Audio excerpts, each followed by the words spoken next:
En los especiales de ProNoticias, momento de compartir ahora con el ingeniero Martín Cuadro. Él es CEO de la empresa Yazaki y también presidente de la Asociación de Industrias Autopartistas del Paraguay. Ingeniero, ¿cómo está? Gracias por acompañarnos. No, gracias a ustedes por la invitación. Bueno, ¿cuál es la situación general en primer término de las industrias autopartistas en medio de esta pandemia y cuarentena? Bueno, en realidad nuestro producto, al ser un producto digamos que va para los vehículos, no es un producto de primera necesidad, por ende es uno de los sectores digamos que más está afectado. O sea, generalmente digamos con los vaivenes de la economía, el sector de automotriz es el sector digamos que tiene las mayores digamos pronunciaciones de lo que es la crisis, va y viene para abajo. Y esta en especial es una crisis muy atípica porque es mucho más profunda y realmente el sector está, digamos, en crisis, no solamente en Paraguay, sino en todo el mundo, ¿no? Sí. En este caso afecta el empleo, el desenvolvimiento de la industria en sí. Ahora, ¿ustedes están parados, ingeniero? A ver, hay un tema que debemos destacar que es el siguiente. Nuestros clientes, básicamente Brasil, 80% digamos de nuestras exportaciones van para Brasil, después gran parte Argentina. Hoy Brasil con el tema de la pandemia está en una situación totalmente incierta que realmente no sabemos qué va a pasar. Inclusive tenemos clientes como por ejemplo Honda, Toyota que todavía no abrieron, o sea, están todavía cerrados y abren a fines de julio. Entonces eso tiene una repercusión directa hacia nuestra industria. ¿Por qué? Porque obviamente nosotros tenemos exclusividad con ellos y les vendemos solamente a ellos, no es que podemos venderle a otro cliente, o sea, nuestros contratos son por modelo, ¿no? Y eso tiene aparejado de que si ellos no trabajan, nosotros no trabajamos.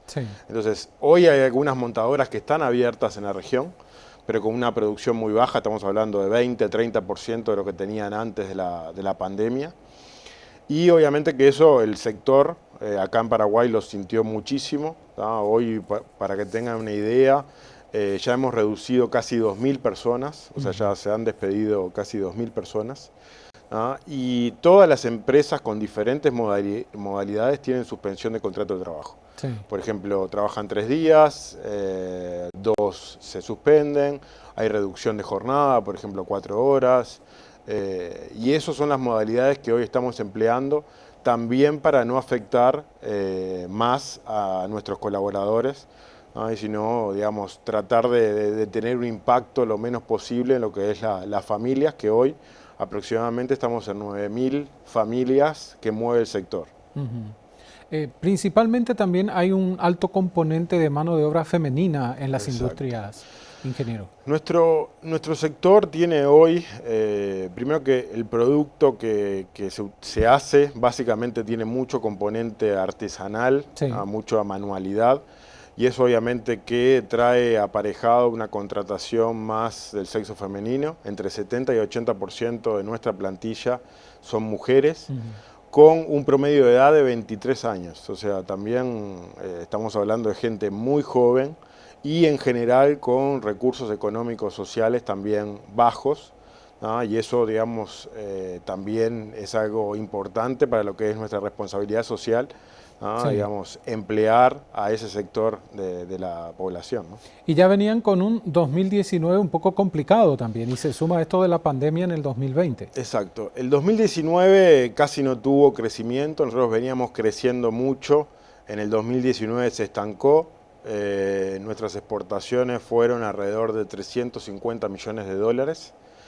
Ya veníamos golpeados, inclusive ya había empresas con reducción de personal, ¿no? Veíamos un 2020 con esperanza, con ganas de, ¿no? Y infelizmente con esto ya se perdió el año completo. Inclusive estamos pronosticando que en el 2021 no vamos a llegar a los volúmenes que teníamos antes de la pandemia.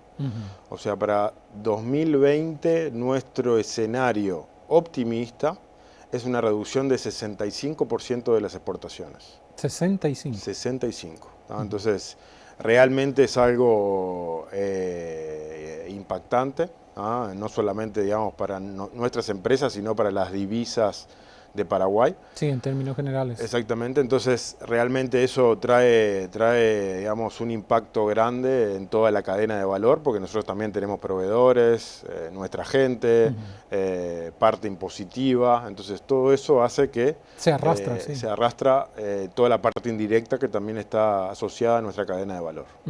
Ahora, usted mencionaba un punto que también es importante en todo esto, lo que ocurre con Brasil. En este momento, en situación pandémica, Brasil está muy complicado, pero también tuvo un 2019 económicamente complicado y eso afectó más todavía al sector, siendo un cliente tan importante para el rubro, ¿verdad? Exacto, a ver, nuestro destino, el 80% casi es Brasil, ¿no? Entonces, en el 2019 ya empezamos a ver una devaluación del real, Sí. ¿no?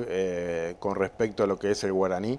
El guaraní no se devaluó tanto como se devaluó el real, entonces ahora con la crisis eso la brecha se amplió muchísimo más y lo que exportamos para Brasil exportamos en reales, o sea, claro, nuestros contratos son en reales, entonces cuando recibimos esos reales con el tipo de cambio actual, nosotros tenemos menos dólares o menos guaraníes para pagar nuestros gastos.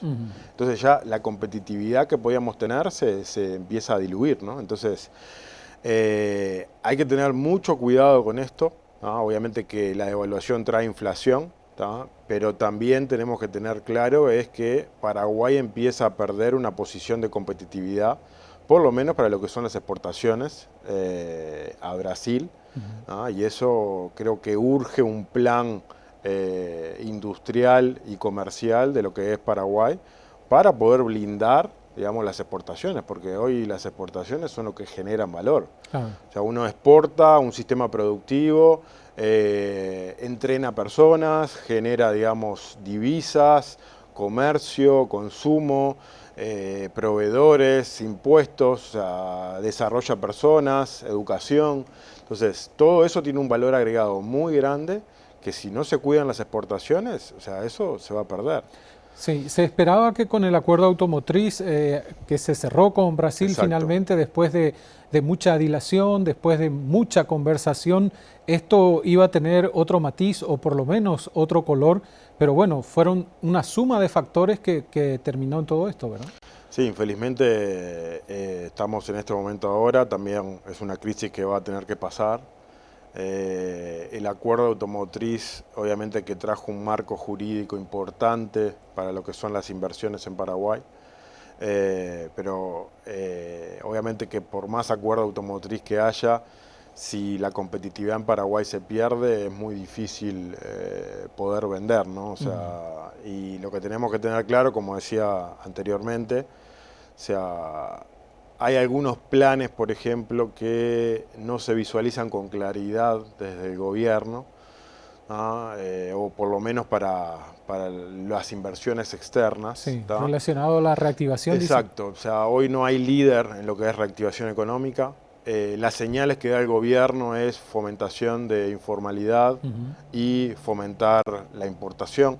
O sea, estamos hablando digamos, de negocio fronterizo y, por ejemplo, una ley de emergencia con 300 millones de dólares para informales. O sea, la parte formal no se atendió hasta este momento. ¿Se sienten abandonados en ese aspecto? Totalmente abandonados. Inclusive hemos hecho varias reuniones justamente solicitando algún soporte, porque realmente consideramos como somos un sector que genera mucho. Y realmente no hemos tenido respuesta y eso realmente nos sorprende mucho.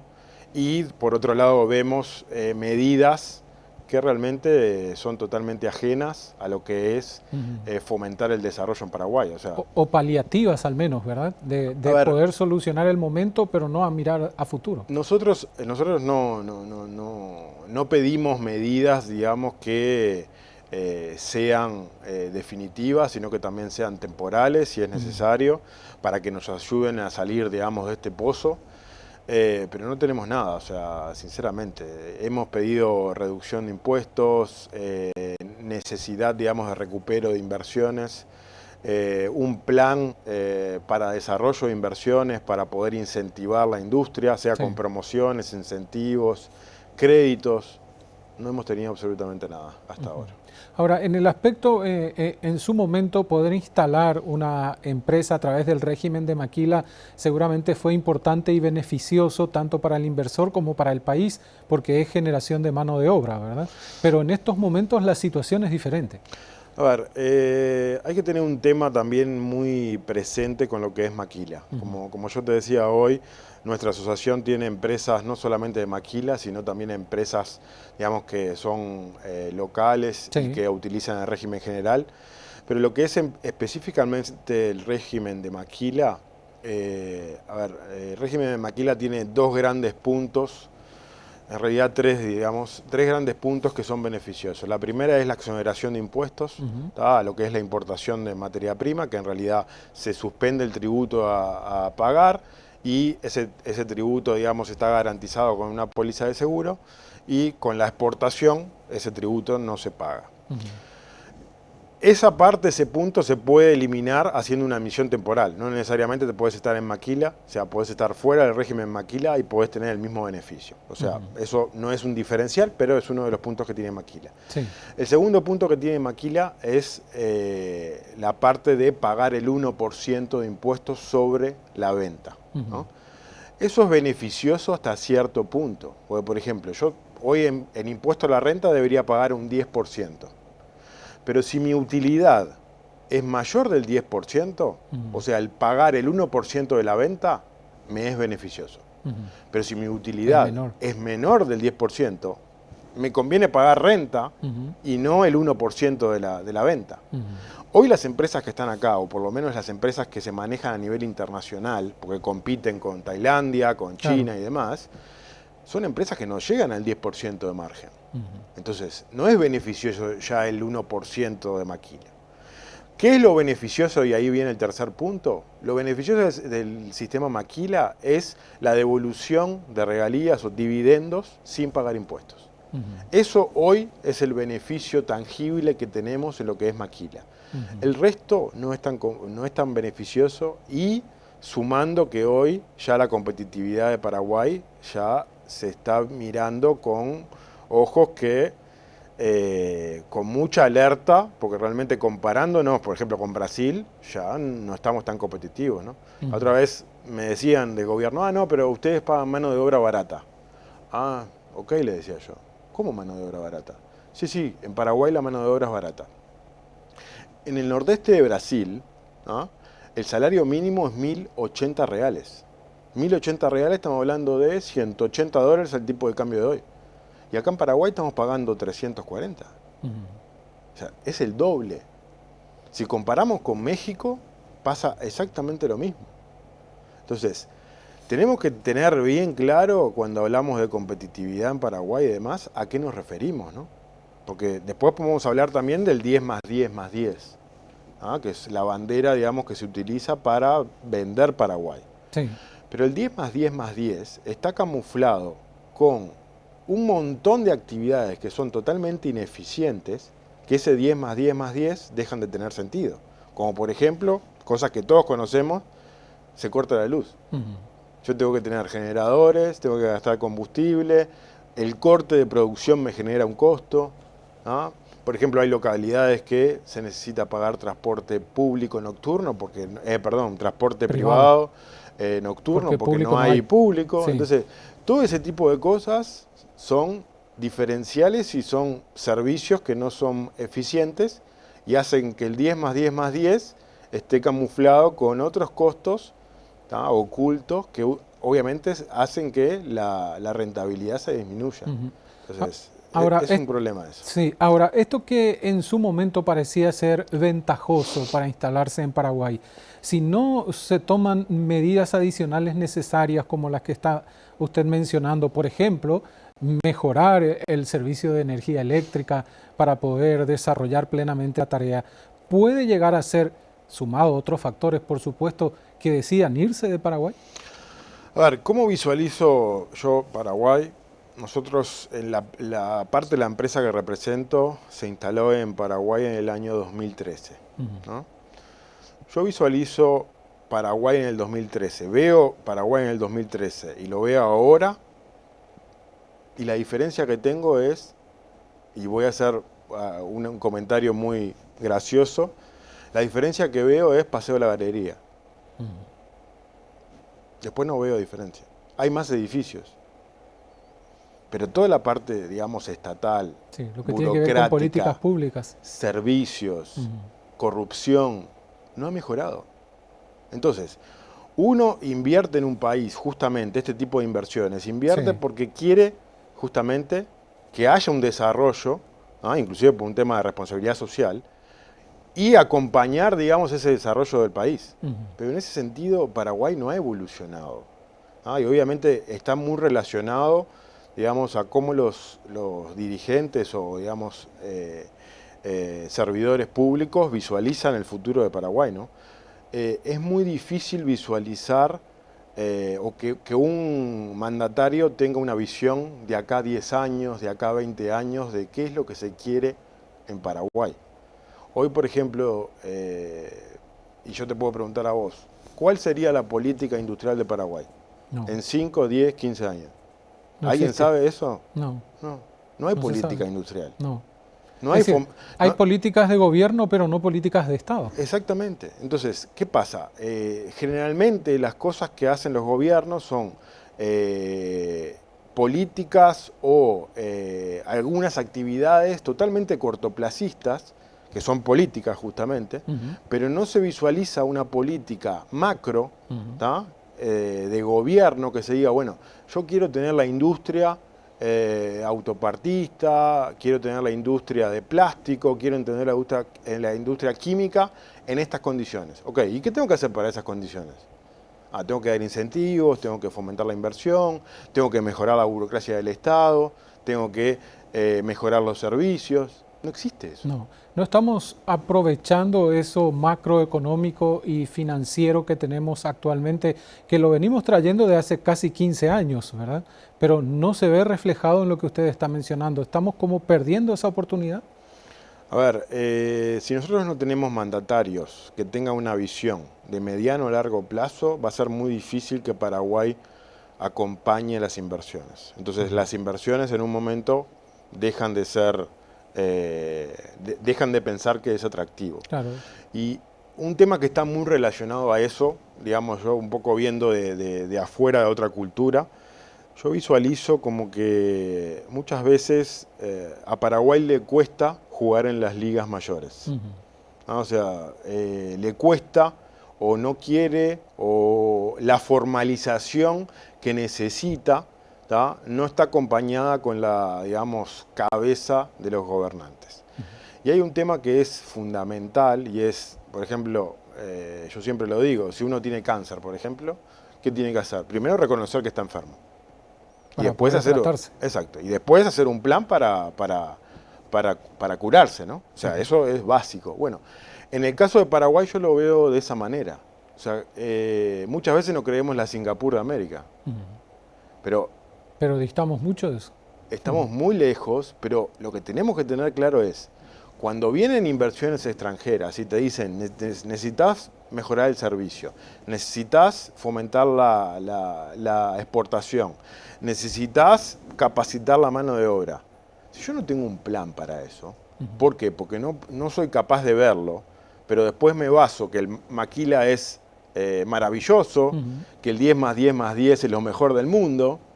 Es muy difícil. En realidad, lo bueno ya lo tengo y nadie me lo va a sacar. Pero tengo que ver qué es lo que tengo que mejorar, qué es lo que tengo que desarrollar, qué es lo que tengo que impulsar para que otras inversiones y las que están acá se queden o vengan. ¿Es algo regional esto, ingeniero, o es algo que usted ve solamente en Paraguay? Porque la situación de Brasil, salvando las distancias, por supuesto, lo que representa Brasil en la economía mundial, lo que representa Argentina en la economía mundial, más allá de la situación en la que también se encuentra. A ver, Argentina creo que es un tema aparte, que es difícil porque es un tema cíclico y realmente va contra todas las inversiones. Yo lo que visualizo es que Paraguay, obviamente que ningún país es, digamos, el modelo, ¿no? Todos tienen cosas para mejorar, eso sin lugar a duda, pero lo que yo visualizo acá en Paraguay es que siempre están por detrás. Entonces, por ejemplo, y esto es un tema que yo ya lo hablé con el gobierno, hoy Brasil está haciendo un montón de medidas de reactivación, sea fijar tipo de cambio, exonerar impuestos, pagar salarios de mano de obra, ¿no? Por el tema de la pandemia y la reactivación económica. Sí. Y acá los sectores privados estamos, che, por favor, tenemos que hacer algo. O sea, no ejecutan. Entonces, ¿qué pasa? Yo lo que visualizo de Paraguay es, obviamente que todos los países tienen cosas que mejorar, pero Paraguay siempre es como que va corriendo de atrás. Va corriendo de atrás. Y acá es el que pega primero, pega mejor. Pega 2 veces. Y eso es lo que nosotros tenemos que hacer si queremos mantener. No estoy hablando de captar, estoy hablando de mantener. Si queremos mantener inversiones, que lo principal en este momento es mantener lo que tengo. Sí, que no se vayan. O sea, ahora no puedo pensar, a ver qué plan tengo que hacer para venderme como Paraguay. Ahora lo que tengo que hacer es, vamos a apuntalar lo que hoy está acá. ¿Tampoco existe? ¿Y el diálogo está abierto con autoridades en relación a eso? A ver, está abierto, pero es totalmente... ¿Unilateral? Es unilateral, no tenemos respuesta. O sea, los mandatarios están, las respuestas son, no tenemos energía porque realmente tenemos muchos frentes. Todos nos están reclamando. Ok, entiendo, bárbaro, pero para algo están en esa posición. ¿Esto es algo atípico? Sí, es algo atípico. Para las empresas también, porque las empresas todo el día tienen que ver cómo reestructurar su estructura, valga la redundancia, para poder seguir sobreviviendo. Acceso a capitales, porque ya todos rompimos la cadena de pago en algún momento. Cómo, digamos, hacer que los clientes nos compren, porque también tenemos el problema, porque hoy la producción es bajísima. Sí. Cómo hacer planes a mediano plazo y a corto plazo justamente para tratar de mantener la mayor cantidad de familias posible. Todos tenemos problemas. ¿No? El tema es cómo queremos encarar esos problemas. Y nosotros, por ejemplo, somos un gremio que generalmente da soluciones. No es solamente que pedimos cosas, ustedes tienen que resolver esto. No, siempre nos ponemos digamos, en una posición de estar al lado del gobierno y decir, ok, esto es lo que necesitamos, lo podemos hacer así, pero tampoco tenemos respuestas. Falta decisión. Falta ejecución. Y creo que lo que falta es una cabeza que lidere esto. No hay cabeza hoy que lidere esto. Y aparte falta un trabajo en equipo, ¿no? Porque lo que vemos todos los días es, no, esto es un problema de Hacienda, no, esto es un problema de IPS, no, esto es un problema de industria, esto es un problema de aduana. ¿Cómo pasar la pelota? Y sí, y lo que tienen que entender los mandatarios es que las inversiones que vienen de afuera hablan con el gobierno paraguayo. No hablan con industria, con Hacienda, hablan con Paraguay. Sí. Entonces, hay muchas veces que la imagen que se da no es sólida, no es seria, ¿no? Y eso es nuestra preocupación, porque las inversiones obviamente que llega un momento que lo que visualizan es lo que uno hace.